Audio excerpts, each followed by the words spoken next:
this is Mary the Literary again, and today I'm going to talk about a 19th century novel called Flatland, which is written by Edwin A. Abbott. And I am going to do an analysis on space and authority and the relationship between them using this novel. And this video is inspired by the class that I took this semester, which is called Mathematics and Representation, taught by the wonderful and one and only Professor Andrea Henderson from UCI. It was a pretty interesting class where we combined mathematic concepts with concepts of literature, and I truly learned a lot from this class where I learned to look at a perspective of how mathematic concepts at the time influenced certain literary beliefs or like philosophical beliefs during the time.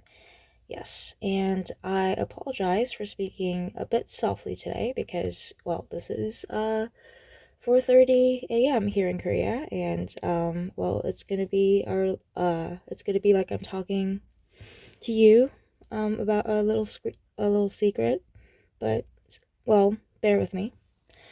Okay, so Flatland. What Flatland is about, basically.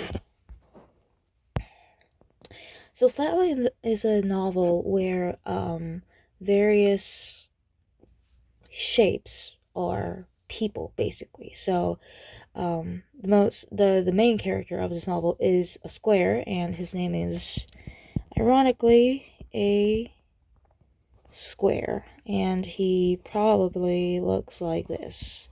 But the problem is, this is the second dimension, so they don't have a sense of up or down, so they don't really know what they look like. If we look at a square right now, we can clearly see a square, but from their perspective, it is as if you're looking at something like this.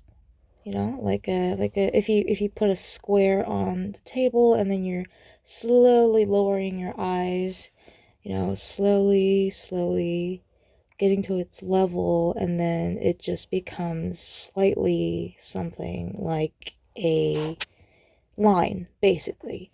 So the most important thing that a square says about the society is how people identify themselves. So it's pretty hard to identify someone if everyone looks like a line, right? So the way they do it is that they use a method called seeing and feeling. And this seeing is the more aristocratic method, where you don't really have to come in contact with a person.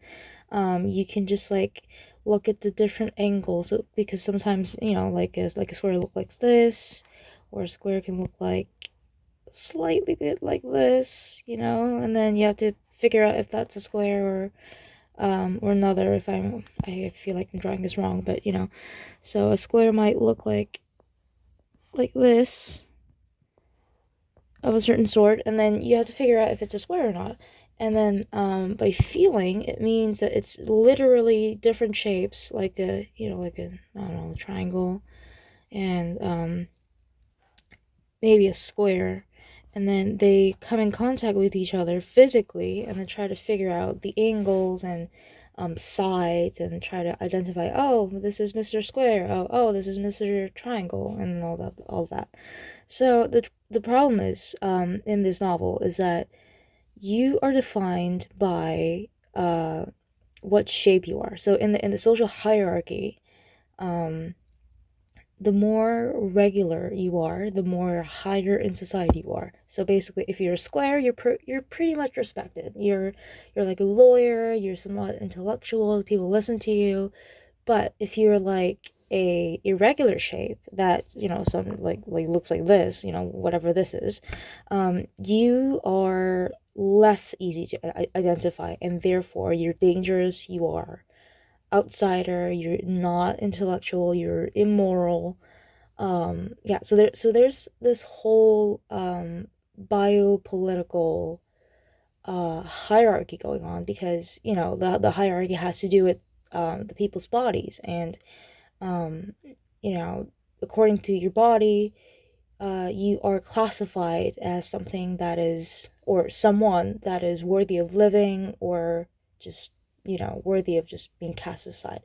So A Square talks a lot about sharp shapes, like uh isosceles. I'm not sure if I'm saying this right, because I did not learn math and English. Um, but they are square, basically triangles that more or less looks like this, with two um small angles and one big angle. So basically, this is the ultimate um stupid, dangerous, you know, immoral uh shape. And A Square describes that their jobs are mostly confined to like soldiers, not to be offensive to our real soldiers out there, but it's literally because their points are really sharp, and then they can just stab other people. So they are just dangerous rogue beings, according to A Square.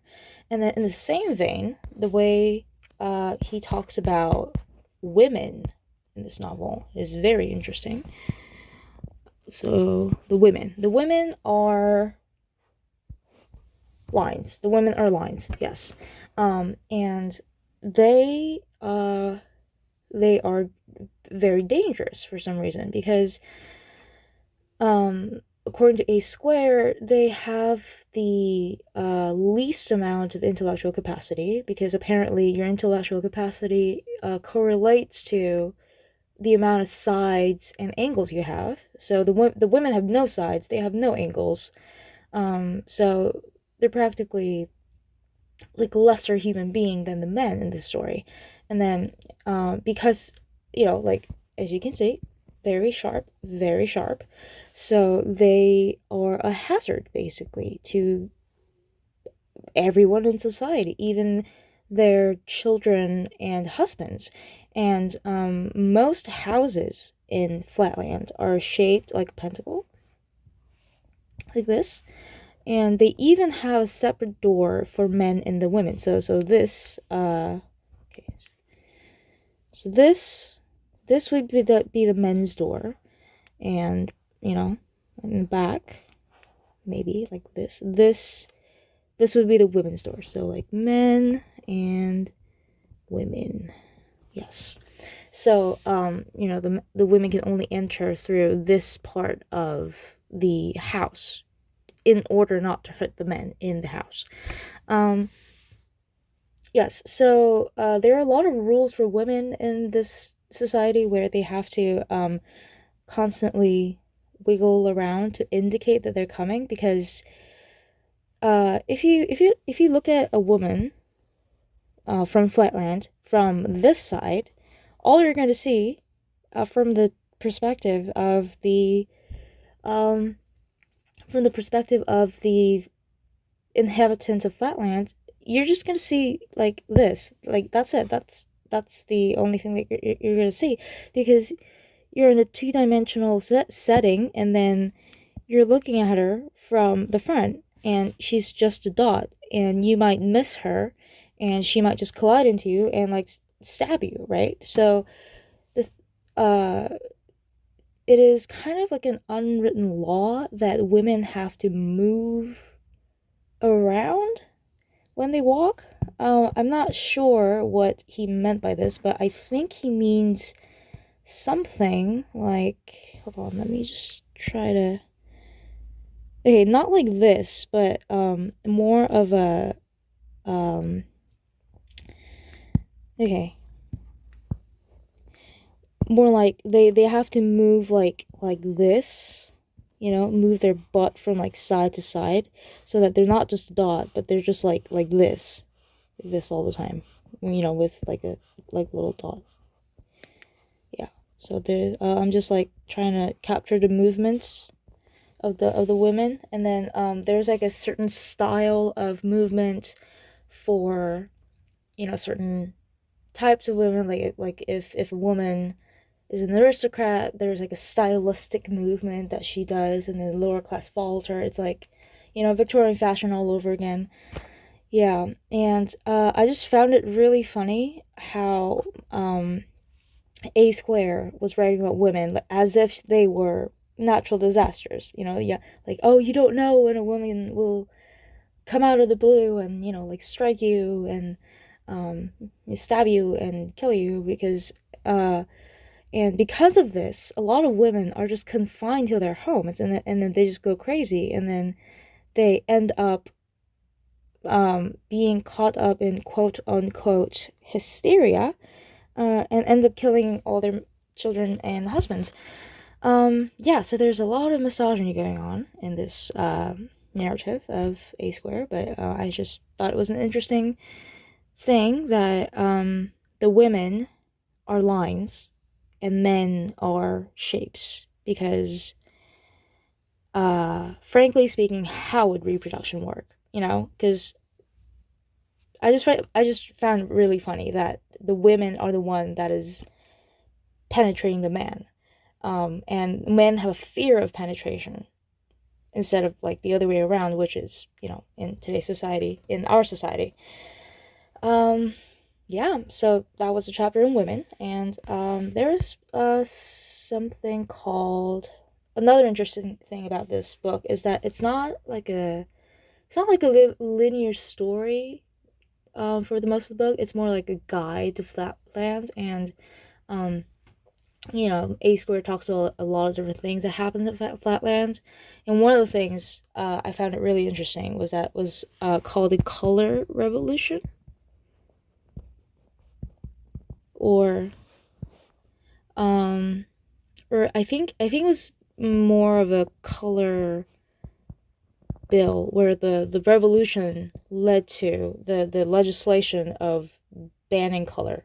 Um, yes, obviously Abbott is British, so he would have spelled color differently, but you know, bear with me.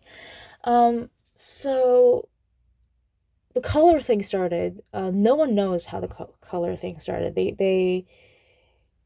It's just described as this some fad that started where one person decided to paint their edges. For example, if you're like a triangle, you would not simply be a triangle, but you would be like a red here on the side, blue here on the side, or you know, yellow on the side, and then you'd be a very very colorful triangle, right? And And then once someone started doing this, everyone started doing this because it is a lot easier than trying to see or identify, sorry, see or feel that person in order to identify them. Because you can obviously, like, even if you're in a two-dimensional world, you can see a blue line coming through and then be like, oh, this is Mr. Triangle who likes to paint himself blue, red, and yellow, right? So, you know, you can just say hi. Um, yeah, so basically, the color thing was the ultimate solution to the very meticulous process of trying to identify each other and um, trying to not get in each other's way by not knowing where they are. And well, there were several problems with this. Okay, so the first problem, I'm gonna go to a new page. Okay, so the first problem, priests and women can't color themselves.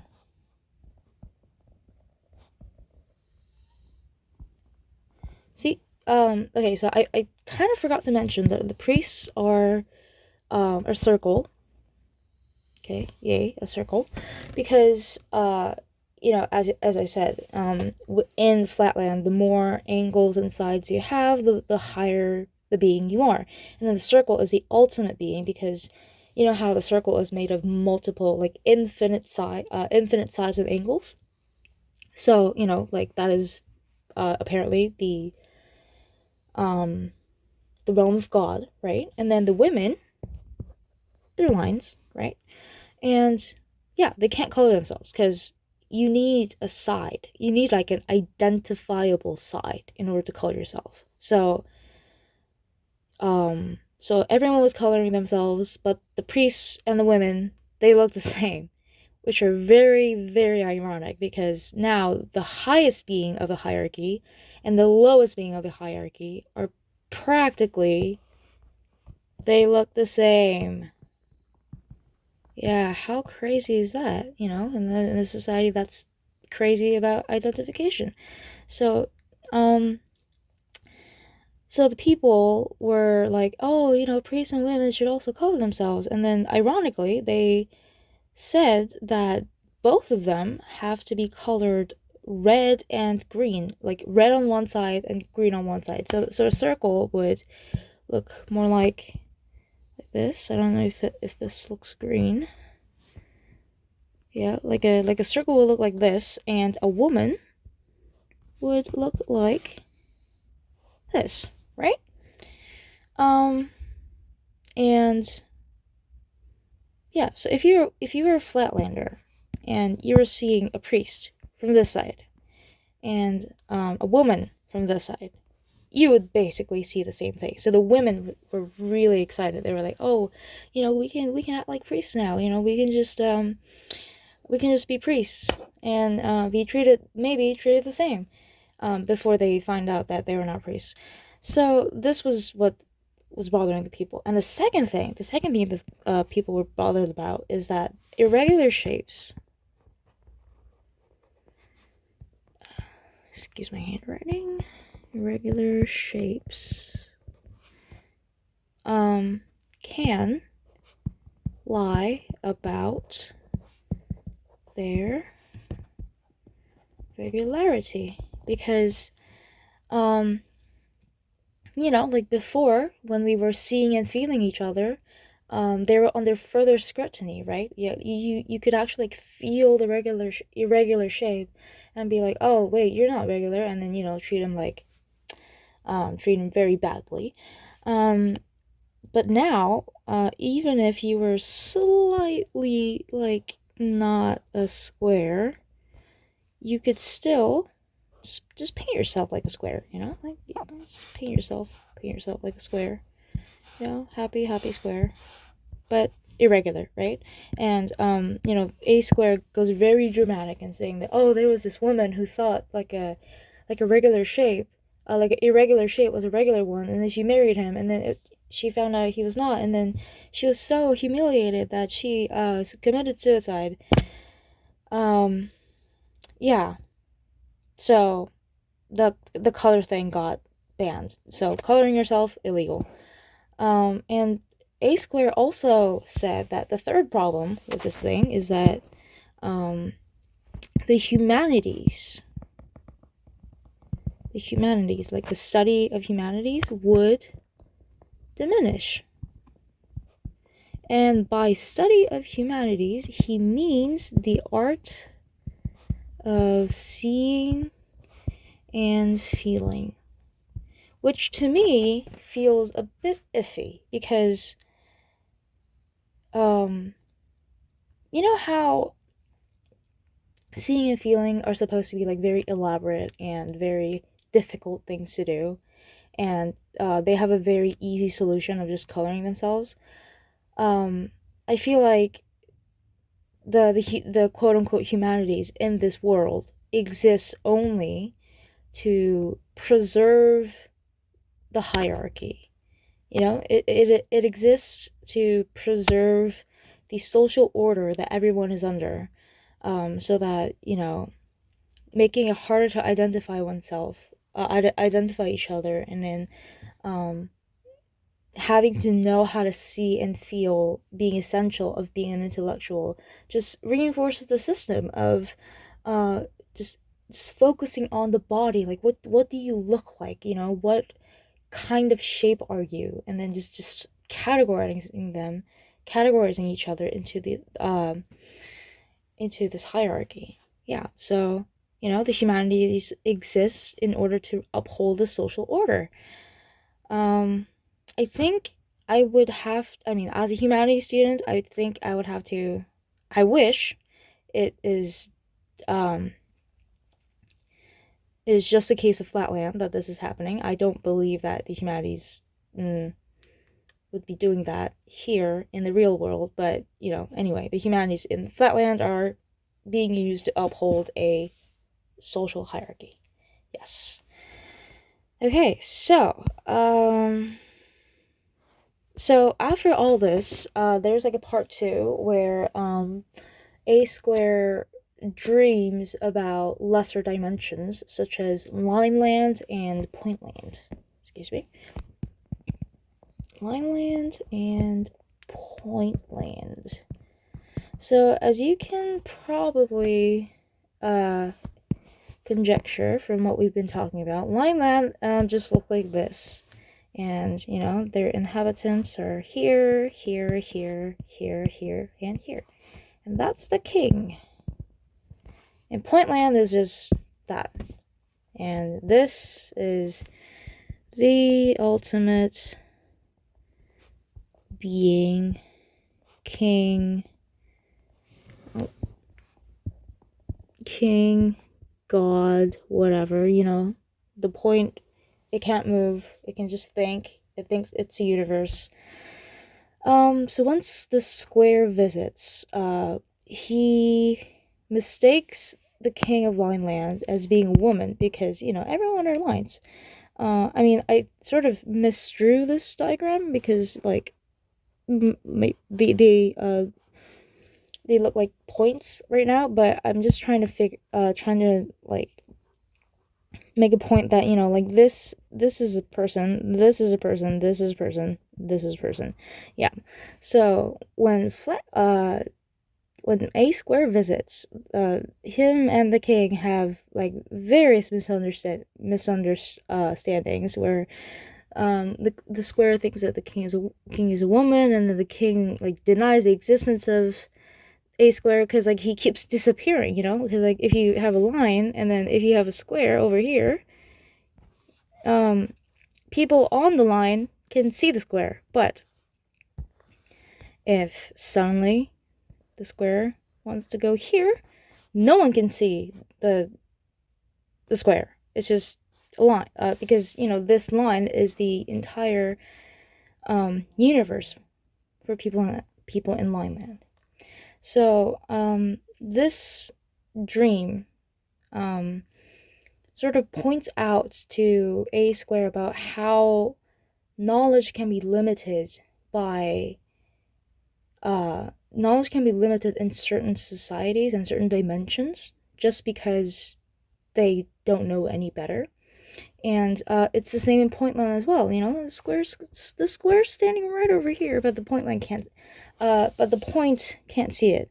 So when Square tries to talk to him, the point is like, oh, this is it's like an external thought. Like this, everything the Square is saying translates to what the point is thinking. So it's like rejoicing about the fact that it's thinking of such elaborate things when it's actually A Square kind of talking to him. Yeah, so here you can really see how space limits knowledge. Space limits knowledge. Yeah, the lack of space sort of points to the fact that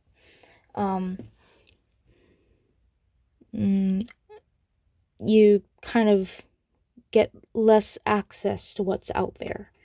And A Square sort of gets aware of that. But then, the most strangest things happen where a sphere from Spaceland visits A Square. Right. So sphere.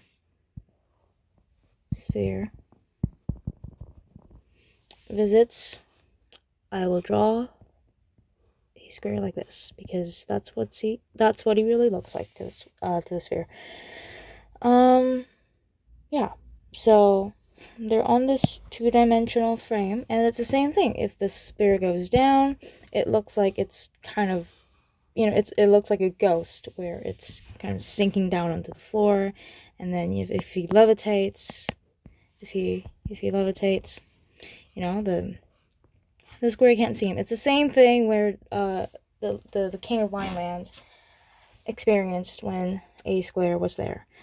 And this sphere sort of takes Square to Spaceland, and that's where he learns. That's where he gets his epiphany. That's where he's like, oh, this is not what we all know.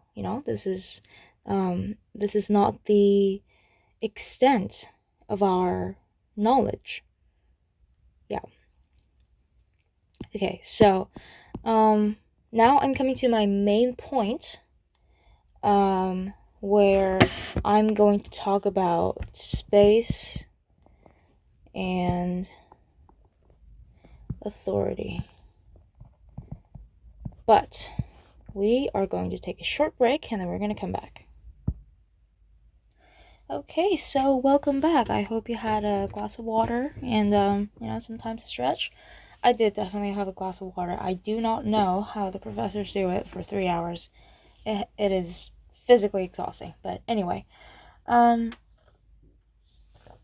right. So the space and authority. The sovereign not only defines the people, but it also defines the episteme of the world. What that means is that, if you remember Lineland or Pointland, let's do Pointland just to make things simple. So this is Pointland, and this is the sovereign, and it defines the episteme of the world. And for those of you who don't know the definition of episteme, this is basically the extent of knowledge there is in the entire world. Yeah, so all of the knowledge that we have right now in the world is the episteme. Right. And in Flatland, and Pointland, more specifically, the sovereign defines it, because all of its subjects are under his rule of what counts as truth and not truth. Yes, and here is where I would like to draw a connection between this concept and biopolitics, because in biopolitics it is also the sovereign's job to define who gets to live and who gets to die. Like who is a worthy person and who is not. And and it's the same thing as well, where the sovereign gets this decide where the knowledge begins and ends in the case of Flatland. Okay, so space here can be defined as a metaphorical concept and a literal concept associated with power. So in the case of Flatland, the inhabitants literally lack the space that they live in, because they live in a 2-dimensional surface, right? And in the metaphorical sense, the idea of space is related to the epistemic knowledge contained within the society. So, in short, space is both the boundaries in which the knowledge is contained and where the people are contained. And therefore, we can establish that the sovereign not only defines and controls the individuals, but also the space they occupy. And it means that they're also in charge of what they think, as well as what they do. But the thing about Flatland is that Flatland the country, not the novel, is that unlike Pointland or Lineland, where there's a actual sovereign doing this, in the case of Flatland, oh, it's the wrong color. Flatland is a disciplinary society. So what that means is that even without like a clear sovereign or a clear ruler enforcing everyone, it's his own rule. Instead of this, everyone has embodied the rule, the one and only ultimate rule within their lives. So there is no need for a sovereign to, tell them to do this, do that. They are already doing it, and it is very clear because everyone in Flatland seems to acknowledge the fact that there is a law of nature that they must follow, and this law of nature defines. This law of nature has to do with like what kind of shape they are.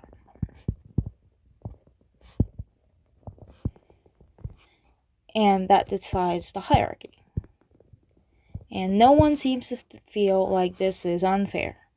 So, Flatland is a disciplined society where, the definition of self is self-applied instead of being defined by an external sovereign, and the universal rule is the invisible sovereign. Yes. Yeah, and then their perceptions are limited to the space they live in. So that's what I meant when I said that there is a relationship between space and authority. And it stems from the same logic of biopolitical rule, where some things are defined by the sovereign, and then it has an impact on the entire society. I'm not sure if I'm making a lot of sense over here because, well, to be honest, the paper is not finished, but I'm working on it. But this video has given me opportunities to think about how I am to go about this very philosophical argument about space and authority. Yeah, so that's what I'm working on right now, and I hope to update you on this topic with a paper or a more maybe a part 2 of this video. I don't know. But yeah, thanks for listening, and have a nice day. Bye.